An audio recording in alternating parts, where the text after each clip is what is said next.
FIR दर्ज हुई है, उसमें जांच अधिकारी जो तय हुआ वो जाए हथकड़ी लेकर और ब्रजभूषण शरण सिंह को गिरफ्तार करे।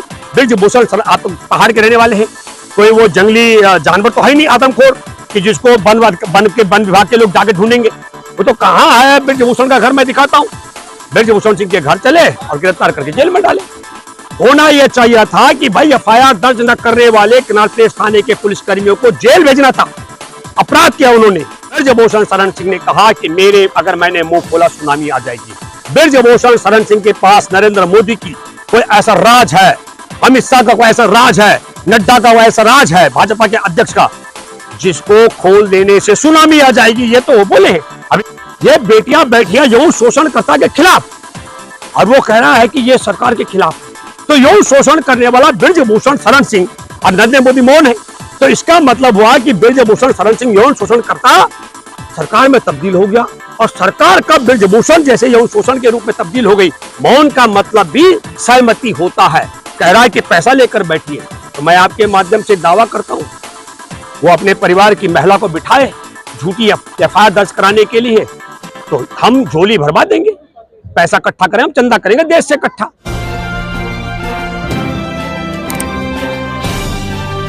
आप देख रहे हैं पब्लिक आवाज टीवी।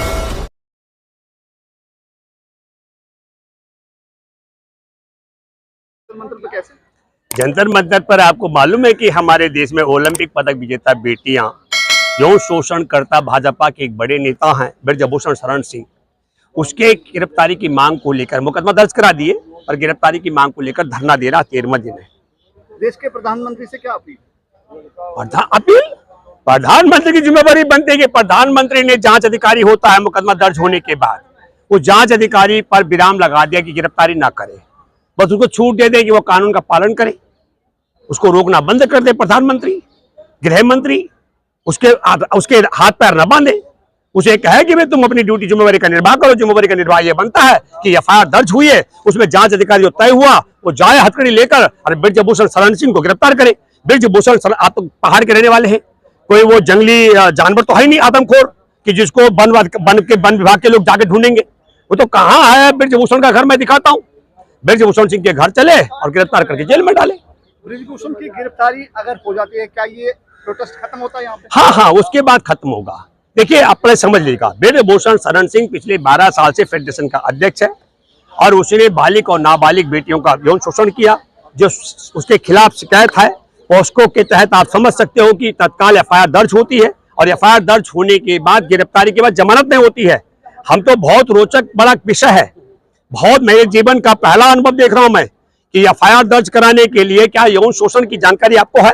यौन शोषण के मसले पर होता यह है कि शिकायतकर्ता जिस भी थाने में जाएगी 0 एफआईआर दर्ज होती है। एफआईआर यहां तो गोल्ड मेडल विजेता गई है और गोल्ड मेडल विजेता गई है शिकायत लेकर के, उनके मामले में लिखित शिकायत को एफआईआर में तब्दील नहीं किया गया। फिर देखे सुप्रीम कोर्ट का दरवाजा खटखटाना पड़ा। सुप्रीम कोर्ट में छोटा मोटा नहीं, कपिल सिब्बल जैसे राजनेता वरिष्ठ अधिवक्ता को खड़ा करना पड़ा। फिर उनके पैरवी पर 23 तारीख को होती है कोर्ट में, 28 तारीख को सुनवाई होती है और मुख्य न्यायाधीश की अध्यक्षता में कहा जाता है एफआईआर दर्ज करा दो।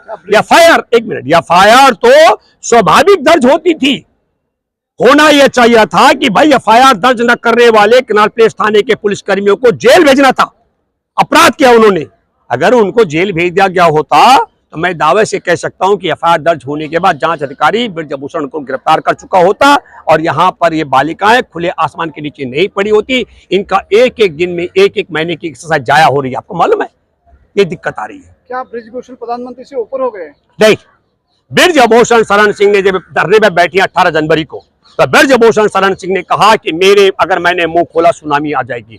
ब्रजभूषण शरण सिंह के पास नरेंद्र मोदी की कोई ऐसा राज है, अमित शाह का कोई ऐसा राज है, नड्डा का कोई ऐसा राज है, भाजपा के अध्यक्ष का, जिसको खोल देने से सुनामी आ जाएगी। ये तो वो बोले हैं, अभी चैलेंज कर रहा है। अब नड्डा कह रहा है, सॉरी, वो कह रहा है नड्डा बोले मुझे, अमित शाह बोले, नरेंद्र मोदी अगर मुझे बोलता है तो मैं पद छोड़ने को तैयार हूं। तो नरेंद्र मोदी उस सुनामी के चुनौती पर भी चुप रहे, अब मुंह खोलने पर चुप। और तीसरी बात कह रहा है ये बेटियां बैठियां यौन शोषणकर्ता के खिलाफ, और वो कह रहा है कि ये सरकार के खिलाफ है। तो यौन शोषण करने वाला ब्रजभूषण शरण सिंह और नरेंद्र मोदी मौन है, तो इसका मतलब हुआ कि ब्रजभूषण शरण सिंह यौन शोषण करता सरकार में तब्दील हो गया, और सरकार का ब्रजभूषण जैसे यौन शोषण के रूप में तब्दील हो गई। मौन का मतलब भी सहमति होता है, चुप रहने का मतलब होता है सहमति। और तब तीसरा आरोप भी लगा रहा है, कह रहा है कि पैसा लेकर बैठी है। तो मैं आपके माध्यम से दावा करता हूं वो अपने परिवार की महिला को बिठाए झूठी एफआईआर दर्ज कराने के लिए, तो हम झोली भरवा देंगे, पैसा इकट्ठा करें, हम चंदा करेंगे देश से इकट्ठा। हम एक सामाजिक मैं आंदोलन का व्यक्ति हूं, मेरे पे मुकदमे हैं, मैंने भी जेल यात्रा, मैं तिहाड़ जेल में भी रहा हूं, डासना जेल में भी रहा हूं, खतरनाक जेलों का जिक्र कर रहा हूं। मैं बात कर रहा हूं आपके सामने, सबसे महत्वपूर्ण वो ये बात है कि हमारे देश के अंदर, मैं सामाजिक क्षेत्र का रहने वाला हूं, मैंने सामाजिक काम की है 35 साल में, मैंने देह व्यापार करने वाली महिलाओं की भी वेदनाओं को सुना, खुले में वो भी हिम्मत नहीं करती है। ये तो पराकाष्ठा हो गई थी, पराकाष्ठा समझते हैं उसके शोषण की।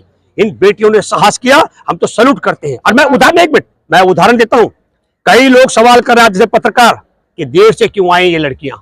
तो सरकार का एक पक्ष ये भी है कि आप निचली अदालत में जाइए, वहां से फैसला लेके आइए, हम उस पर एक्शन लेंगे। नहीं, एक मिनट, मैं आपको उदाहरण देता हूं। फिर हमारे देश में यौन शोषण के कानून को समझिए, सरकार का काम कानून का पालन कराने का, उसके ऊपर नहीं है, संविधान के ऊपर सरकार नहीं बैठी है।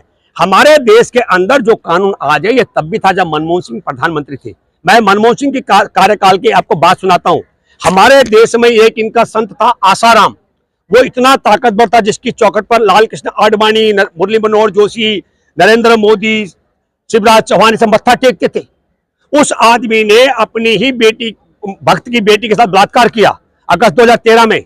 आपको बता दो गुमनाम लड़की है वो, उसका पिता, और वो गए थाने में, मुकदमा दर्ज हुआ और आसाराम आजीवन कारावास भुगत रहा है। और इन बेटियों ने गोल्ड मेडल जीता हुआ है देश के लिए ओलंपिक में, और ये शिकायत भी कर चुकी है, सुप्रीम कोर्ट का ऑर्डर भी ला चुकी है, फिर भी खुले आसमान के नीचे बैठना पड़ रहा है, क्योंकि तब मनमोहन सिंह की सरकार महिलाओं की बात सुनने वाली सरकार थी, और ये महिला द्रोहियों की सरकार है। संघ का जब गठन हुआ तब हेगड़ेवार से लेकर के आज मोहन भागवत तक, उसमें ना महिलाओं के लिए सम्मान स्थान है।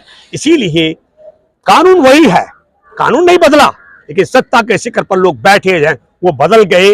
मनमोहन सिंह की सरकार उदार थी, तब एक गोल्ड मेडल विजेता बेटियों की बातें सुनी जा रही है। और हमारे जैसे सामाजिक लोगों की जिम्मेदारी बनती है, जब देश में गोल्ड मेडल विजेता बेटियों की यौन शोषण की आरोपी को गिरफ्तार नहीं किया जाता है, तब देश में आदिवासी, मछुआरे, दलित, भूमिहीन, किसान, अल्पसंख्यकों की बेटियों के साथ यौन शोषण करने वालों के खिलाफ कैसे एफआईआर दर्ज हो सकती है, कैसे गिरफ्तारी हो सकती है, ये बड़ा सवाल हमारे लिए चुनौती का है। और आपके माध्यम से मैं कहना चाहता हूँ, जहां जहां भी हमारी ये बात जाए, इस वीडियो को हर घर तक पहुंचाओ और कहो, भाजपाइयों से पूछो, पूरी मोदी सरकार और भाजपा क्यों यौन शोषण करने वाले ब्रजभूषण शरण सिंह के साथ खड़ी है, और क्यों हमारे देश में गोल्ड मेडल विजेता बेटियों के खिलाफ अड़ी है। इस बात को लेकर के आपको भाजपा के एक एक नेता से सवाल करना चाहिए, ये अपील कर रहा हूँ। धन्यवाद, आपका परिचय। मेरा नाम भूपेंद्र रावत है, मैं भारतीय किसान मजदूर संयुक्त यूनियन का राष्ट्रीय प्रवक्ता और जन संघर्ष वाहिनी का राष्ट्रीय संयोजक।